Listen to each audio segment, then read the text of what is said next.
دوستوں آج 27 ذی الحج جمعرات کے دن ایک قرآنی آیت اللہ الصمد کا ایسا خاص وظیفہ لے کر آپ کی خدمت میں حاضر ہوا ہوں۔ اللہ والوں، محرم الحرام کا چاند نظر آنے والا ہے اور ماہ ذی الحج کا جو کہ اسلامی سال کا آخری مہینہ ہے وہ ختم ہونے والا ہے۔ 27ویں شب ہے، آج 27 تاریخ ہے، آج جمعرات کا دن ہے۔ آج کے دن کا یہ خاص عمل جو شخص بھی ایک خاص وقت میں پڑھ لیتا ہے، اللہ پاک اس کی قسمت سنوار دیتا ہے، وہ پھر کبھی کسی کا محتاج نہیں رہتا۔ اللہ پاک مانگنے والے سے بانٹنے والا بنا دیتا ہے۔ اللہ والوں، آج اللہ الصمد کا ایسا خاص وظیفہ لے کر میں آپ کی خدمت میں آیا ہوں۔ آج جمعرات کے دن جو بندہ یہ وظیفہ پڑھ لے گا دنیا اور آخرت میں کامیاب ہو جائے گا۔ آج 27 ذی الحج جمعرات کے دن جو کوئی بے روزگار ہے، بے اولاد ہے، قرضدار ہے، بیمار ہے، پریشان حال ہے، بس اگر وہ اس عمل کو ایک بار کر لے، بے شک وہ مجبور ہی کیوں نہ ہو، اپنے آپ کو ایک بند گلی میں اگر وہ محسوس کر رہا ہے کہ میرے پاس اب کامیابی کا کوئی راستہ نہیں، وہ آج ماہ ذی الحجہ کی 27 تاریخ جمعرات کے دن ایک قرآنی آیت کو صرف اور صرف ایک خاص طریقے کے مطابق پڑھ کر دیکھ لیں، آپ کے تمام مسائل کا جڑ سے خاتمہ ہو جائے گا۔ اللہ والوں، یہ وظیفہ ایسا ہے کہ جیسے پڑھنے کے بعد آپ کو دوبارہ کبھی کسی پریشانی کا سامنا نہ ہوگا، کبھی کسی اور وظیفے کی ضرورت نہیں پڑے گی۔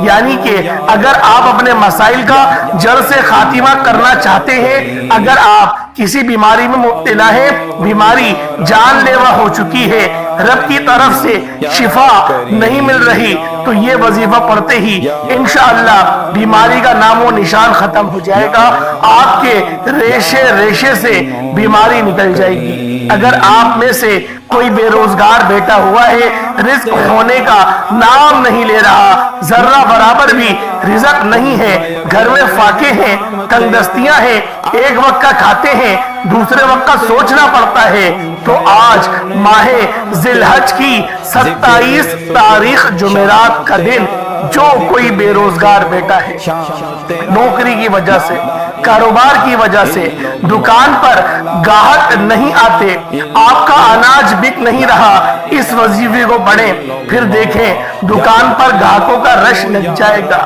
اس کو دولت اتنی آئے گی کہ دوبارہ آپ کو کبھی کسی اور وظیفے کی ضرورت ہی نہیں پڑے گی۔ جمعرات کی دن کی فضیلت اور برکت کے بارے میں کون نہیں جانتا؟ ہر کوئی جانتا ہے کہ جمعرات کا دن برکت والا دن ہے، عظمت والا دن ہے۔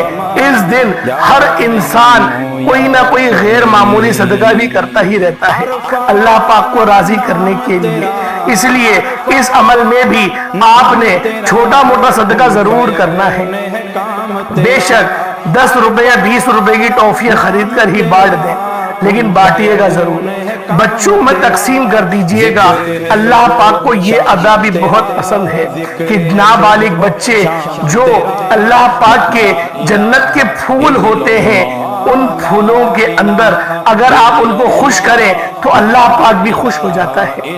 اللہ والوں، اللہ کے حبیب صلی اللہ علیہ وسلم نے فرمایا کہ اگر آپ کے گناہ سمندر کی جھاگ کے برابر ہو جائیں، ریت کے سروں کے برابر ہو جائیں، آپ کی ایک سچی توبہ رب کو اتنی محبوب ہے کہ رب توبہ قبول فرماتا ہے اور تمام کے تمام کبیرہ صغیرہ گناہوں کو بخش دیتا ہے۔ اس لیے اگر آپ میں سے کوئی گناہوں کی وجہ سے پریشان ہے، بے سکون ہے، بے برکتی کا عالم ہے، آپ نے کوئی ایسا گناہ کر دیا ہے جس کی وجہ سے آپ رب کی پکڑ میں آ چکے ہیں، تو سب سے پہلے آج 27 ذی الحج جمعرات کے دن اپنے کبیرہ صغیرہ گناہوں کی سچی توبہ کریں، کیونکہ جس کی توبہ قبول ہو جاتی ہے وہ ایسے ہے جیسے ماں کے پیٹ سے ابھی جنا ہو، اور یہی کامیابی کا راز ہے۔